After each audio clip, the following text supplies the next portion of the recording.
After 2 years of unprofitable but improving results, the U.S. Nonstandard auto insurance segment has notched a slight profit for the first half of 2024, according to a new AM Best report.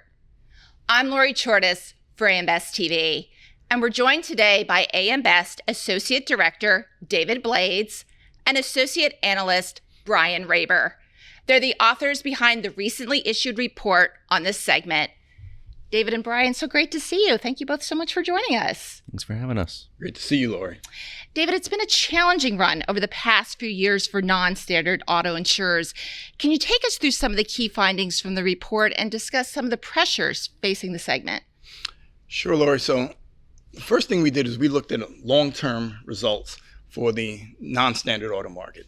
So we pulled the results for 2014 through 2023, and we looked at the underwriting combined ratio, which is one of the main standards or main metrics, looking at underwriting performance. And from that period, from 2014 to 2023, the non-standard auto composite only generated a combined ratio below 100, which is the break-even point, one time in all those years. So over time, the story has been that non-standard auto market, understandably because of just some of the inherent challenges, has been unprofitable, produced unprofitable results. Post-COVID, then, you have the challenge or the headwind of inflationary pressures that impacted body shops. So from the standpoint of claim costs, you had labor costs and just body shop costs in terms of auto physical damage claims. We also have seen trends of more attorneys being represented on more auto claims. So we've seen those things impact both auto physical damage results and the bodily injury results for private passenger auto, and specifically in this market for non-standard auto insurers. What we've seen is that in 2023, we saw the manifestation of initiatives that companies took from the standpoint of addressing rate inadequacy, from the standpoint of being more efficient to address underwriting expense concerns, and just from an underwriting initiative perspective, trying to be better with risk selection and obviously the overall pricing. So we saw that start to take hold in 2023, and I think Bryan will probably talk more about some of the 2024 results. So those are some of the things that we've seen manifest themselves in the non-standard auto market.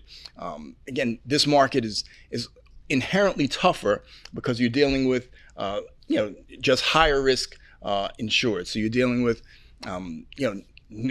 very young or very old drivers. You're dealing with new people or immigrants that are new to the country and don't have a driving record. You're dealing with those insurers who haven't maintained auto insurance on a consistent basis, and those who've had multiple driving violations or tickets. So the inherent challenge of that market has been exacerbated by, like I said, some of the trends we've been seeing post-COVID. But we start to see that turn more positively, and I think that's reflected from an AM Best perspective in the overall look at the private passenger auto market, where we recently revised our market segment outlook for the private passenger auto market from negative to stable, reflecting the improvements in rate adequacy, the improvement from a regulatory perspective in terms of companies being able or being more successful in obtaining the rate increases that they've needed, and also from the standpoint of companies being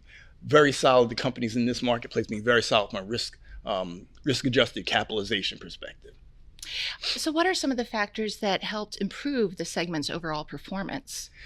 So I think the main thing has been making strides in addressing rate adequacy. I think, again, from a state-by-state basis, companies have been better at kind of drilling down in the states where they needed to get their rates up and putting as much information into those filings to actually achieve the rate increase that they're looking for.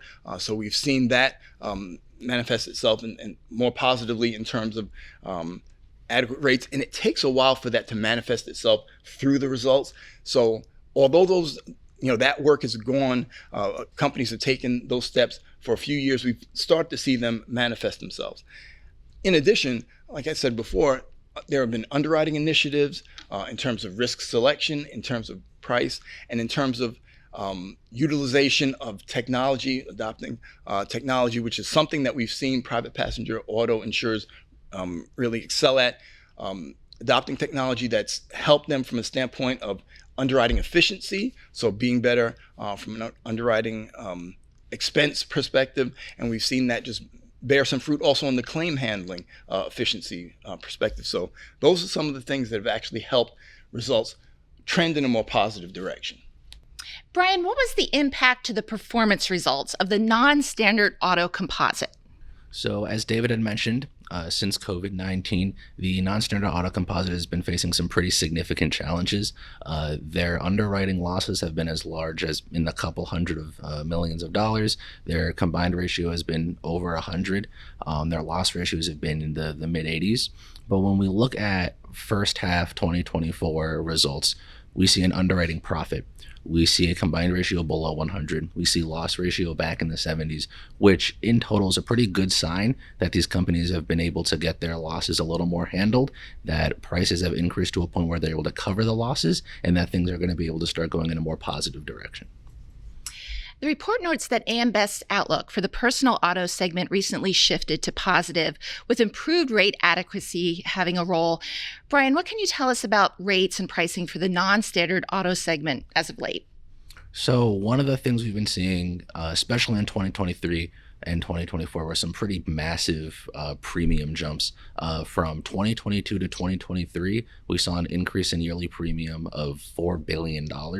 And when we look at increases in 2024, quarterly premium in the first quarter increased by 25%. First half premium increased by 24%. So we're seeing these pretty large jumps in rates, but because they are covering everything, it's pretty safe to say that we won't see such massive growth happening or continuing into the future, and we'll likely see these prices and these rates start to stabilize. And David, how has the segment been trending in terms of loss reserve development? Okay, so historically, loss reserve development for the non-standard auto market has been modestly deficient, meaning, and it's usually been by a point or two maybe, that they've had to fortify prior year's reserves on an annual basis.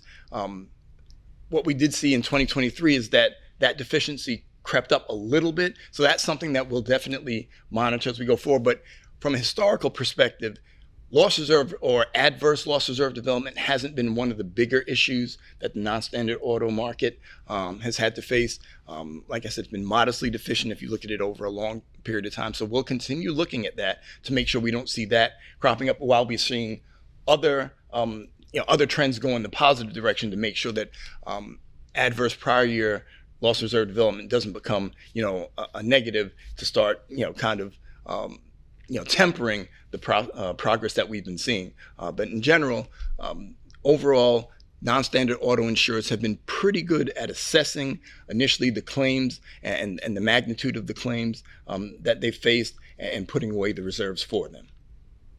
David and Bryan, always a pleasure. Thank you both so much for taking the time to speak with us. Thank you, Lori. Thanks for having us.